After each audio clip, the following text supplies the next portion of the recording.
Hello good morning. Welcome Neelakshi classes. मैं Ajay Neelakshi classes के इस परिवार में आपका हार्दिक स्वागत करता हूं। मेरे लाडलो मिशन 95 प्लस में क्लास 12th की बायोलॉजी में मैंने पहला चैप्टर कवर करके आपको दे दिया। ये सेकंड चैप्टर का सेकंड लेक्चर है और इस सेकंड लेक्चर में जो हमने पहले लेक्चर में आपको पढ़ाया था उसमें सिर्फ थीम समझा दी थी कि हमें इस चैप्टर में लगभग कौन से टॉपिक हमें कवर करने रहेंगे और क्या क्या हमें पढ़ना रहेगा। आज के इस लेक्चर में हम आपके लिए एक इम्पॉर्टेंट टॉपिक लेके आए हैं और पूरे ध्यान से पढ़ना, बढ़िया से पढ़ाई करो इसकी। और हाँ, एक बात हम आपसे कहना चाहते हैं कि लास्ट कुछ दिन से मैं देख रहा हूँ अभी अपने चैनल पे ग्रोथ नहीं हो रहा है, तो उसका रीजन मुझे नहीं समझ में आता है। अगर मेरा पढ़ाया आपको हकीकत में नहीं समझ में आता तो आप हमें कमेंट करके बता सकते हैं कि सर नहीं मजा आया, नहीं पढ़ाया या फिर अच्छा नहीं लगा पढ़ने में, कोई बात नहीं। पर हाँ, आप अपना फीडबैक अवश्य दें। अगर आप मेरी वीडियो को देखते हैं, अगर पढ़ते हैं तो पढ़ने से समझ आता है कि नहीं आता, तो एक रिक्वेस्ट हमारी है आपसे, अपना फीडबैक अवश्य प्रोवाइड कराएं, एक कमेंट जरूर दें हमें। चलिए फिर ज्यादा वक्त नहीं बेकार करेंगे और डायरेक्ट आते हैं अपने टॉपिक पे। आज के जो मैं आपको पढ़ाने वाला हूँ, क्या लेके आया हूँ आपको टॉपिक आपके लिए। देखो बहुत ही इंपॉर्टेंट टॉपिक है बेटा। हम पढ़ने वाले हैं क्या आज, नर जनन तंत्र। देखो वैसे तो अगर मैं कहूँ तो जनन तंत्र जो होते हैं ना बेटा, वो दो होते हैं मानव में। एक होता मादनन तंत्र, एक होता नजनन तंत्र।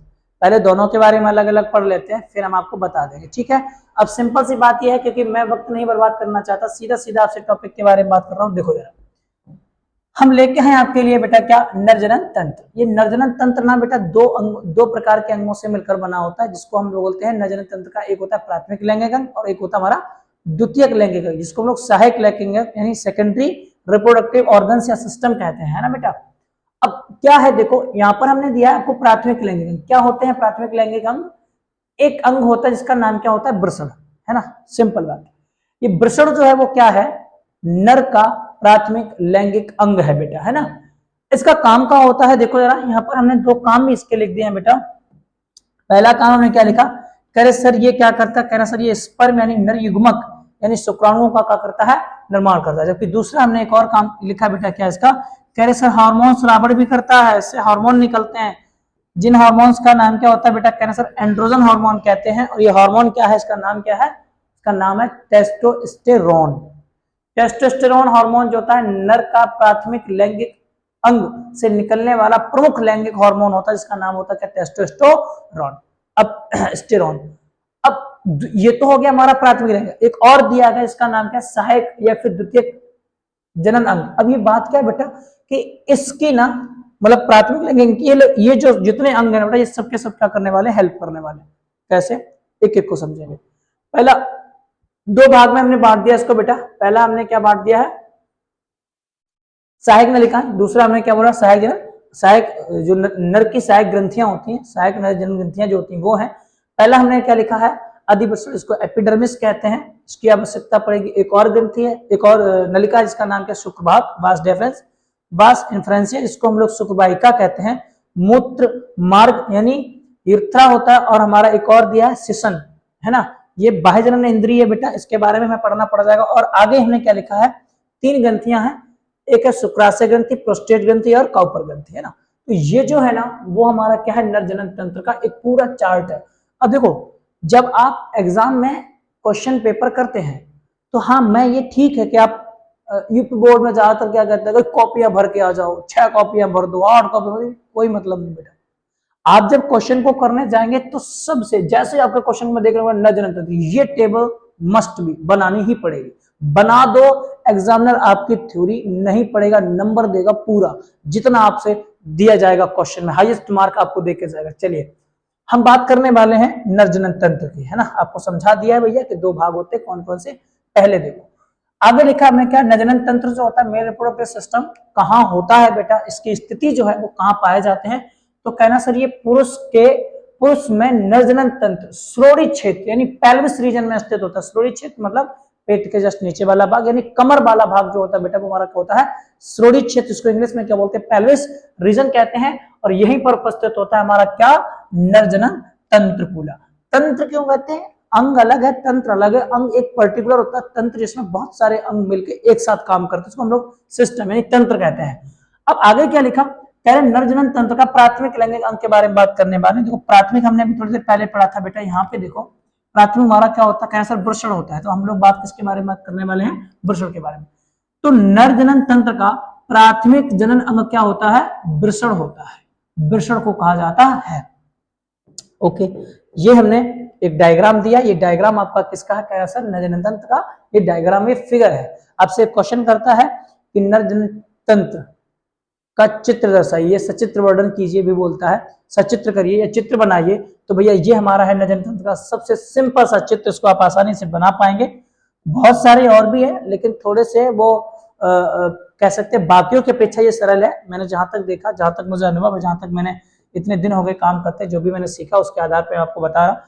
अब इसमें क्या है बेटा, इसमें जितनी भी चीजें दी हैं, देखो ये हमने पढ़ा शुक्रवाहक सहायक नलिका है, अधिवृषण सहायक नलिका है, शुक्रवाहिनी हमारा शुक्रवाहिका हमारी सहायक नलिका है, वृषण कोश सहायक नलिका है, सिसन को हमने बाह्य जनन इंद्रिय के रूप में पढ़ा था, बोलो बेटा। और उसके बाद हमारा वृषण, जिसके बारे में लोग आज पढ़ने वाले हैं, ये हमारा क्या है, प्राथमिक जनन अंग, प्राइमरी रिप्रोडक्टिव ऑर्गन्स, किसका, नर का। ये हमारा क्या है, मूत्र मार्ग है। फिर जो 3 ग्रंथियां जो हम लोग पढ़ के हैं, इनको हम लोग सहायक ग्रंथियां कहते हैं बेटा, सहायक ग्रंथियां ये हमारी, और एक हमारा क्या है, मूत्राशय। ये सारे के सारे पार्ट इसमें दिए गए हैं बेटा, है ना।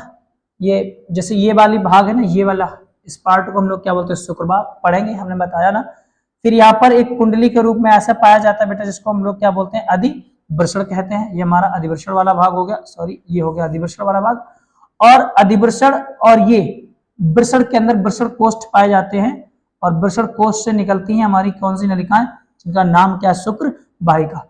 ये शुक्र वाहिका जो होती है बेटा, शुक्र वाहिका जहां वृषण कोष्ठ से आकर, अब वृषण जालक से आकर कहां पे आ जाती हैं, अधिवृषण। इसके बीच की जो नलिका है उनको हम लोग क्या बोलते हैं, वृषण शुक्र वाहिका। अब इसके अंदर क्या पाया जाता है, इसके अंदर पाए जाते हैं छोटे छोटे ऐसे कच्छ बने होते हैं, जिनको हम लोग वृषण कोष्ठ कहते हैं। क्या कहते हैं बेटा, वृषण कोष्ठ। ये वृषण के अंदर पाए जाते हैं। हम लोग इसको जब अंदर वाला सिस्टम पढ़ेंगे तो हम आपको बताएंगे, है ना।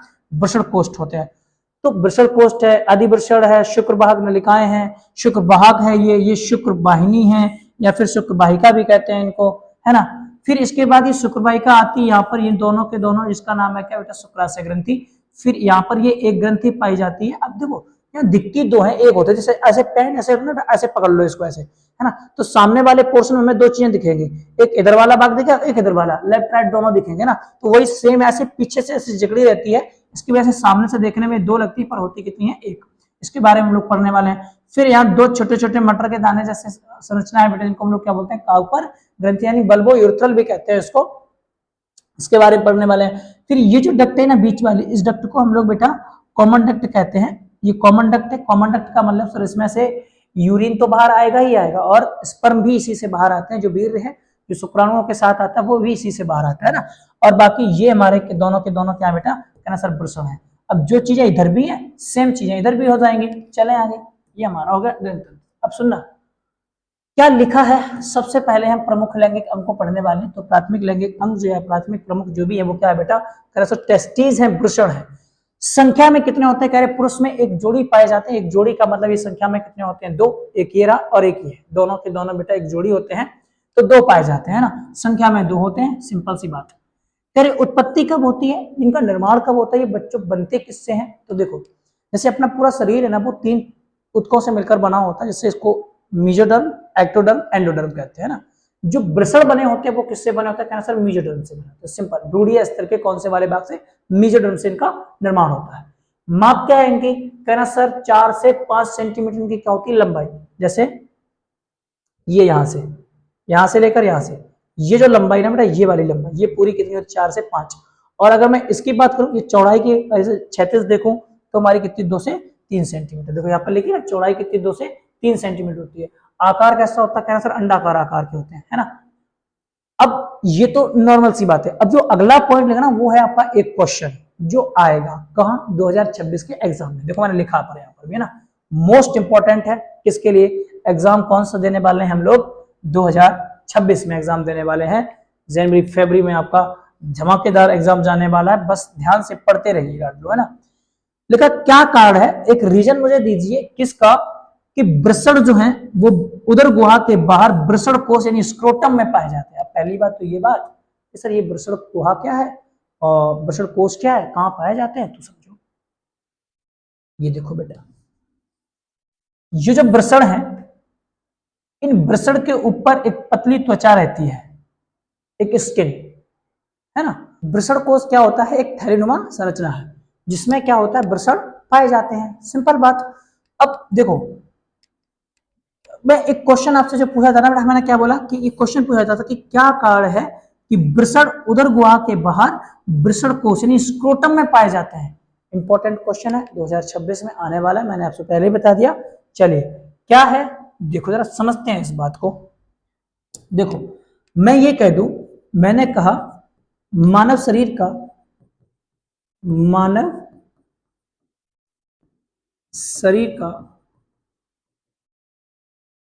सामान्य तापमान कितना होता है बेटा, मुझे पता है सर जी, मैं बताऊंगा कितना, हाँ सबको ही पता है बेटा, 37 डिग्री है ना, होता है। ओके, 37 डिग्री तापमान जो होता है, जो वृषण कोश नहीं, जो बेटा आपका शरीर का सामान्य तापमान है। अब ये जो शरीर का तापमान है लाडलो, ये नहीं है क्या शुक्राणु निर्माण के लिए अनुकूल। ये शुक्राणु निर्माण के अनुकूल नहीं है, यानी 37 डिग्री तापमान पर वृषण जो है वो शुक्राणु का निर्माण नहीं करेंगे। नहीं करेंगे, क्यों नहीं करेंगे, क्योंकि इसका एक कारण है, कह रहे शुक्राणु निर्माण के लिए, शुक्राणु निर्माण के लिए शरीर के सामान्य तापमान से 2 से 3 डिग्री तापमान कम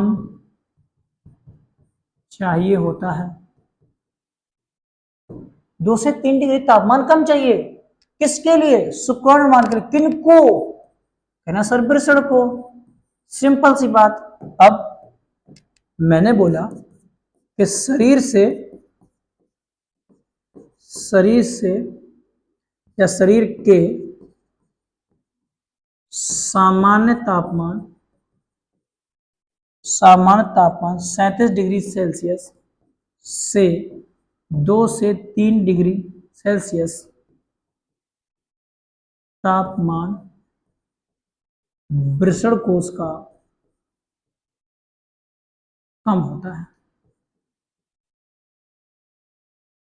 अब बताओ अगर शरीर के सामान्य तापमान से 2 से 3 डिग्री तापमान वृषण कोश का कम है, तो अब बताओ वृषण यहां रहेंगे कि यहां रहेंगे, क्योंकि सर वृषण बनाते हैं शुक्राणु, और शुक्राणु बनाने के लिए शरीर के सामान्य तापमान से 2 से 3 डिग्री तापमान कम चाहिए, जिसके कारण मेरे बच्चों क्या होते हैं, जो वृषण होते हैं वो कहां रहते हैं, कहना सर वृषण कोश में रहते हैं, स्क्रोटम में रहते हैं। सिंपल, शरीर का सामान्य तापमान 37 डिग्री सेल्सियस जो कि शुक्राणु निर्माण के लिए अनुकूल नहीं होता। अनुकूल होने के लिए क्या चाहिए, कहना सर शरीर के सामान्य तापमान से 2 से 3 डिग्री तापमान क्या चाहिए, कम चाहिए। यानी कितना चाहिए, अगर 2 से 3 डिग्री कम चाहिए तो कहा 34 से 35 डिग्री तापमान पर क्या होगा, शुक्राणु का निर्माण होगा। और ये 34 से 35 डिग्री तापमान शरीर के सामान्य तापमान से 2 से 3 डिग्री तापमान जो होता है वो कम होता है, किसका, वृषण कोश का। इंग्लिश में इसको क्या बोलते हैं, स्क्रोटम कहते हैं। स्क्रोटम का कम होता है, और कम होने के कारण ही वृषण जो है वो क्या हो जाते हैं, शरीर से बाहर हो जाते हैं, वृषण कोश में एक थैलीनुमा संरचना में आ जाते हैं, और आने के बाद वहां क्या करते हैं, शुक्राणु का निर्माण करते हैं। यही कारण है बेटा। कैसे, देखो ना, करे उदर गुहा के बाहर वृषण कोश स्क्रोटम में पाए जाते हैं, क्योंकि शुक्राणु निर्माण के लिए शरीर का सामान्य तापमान 37 डिग्री अनुकूल नहीं होता है। ओके, अतः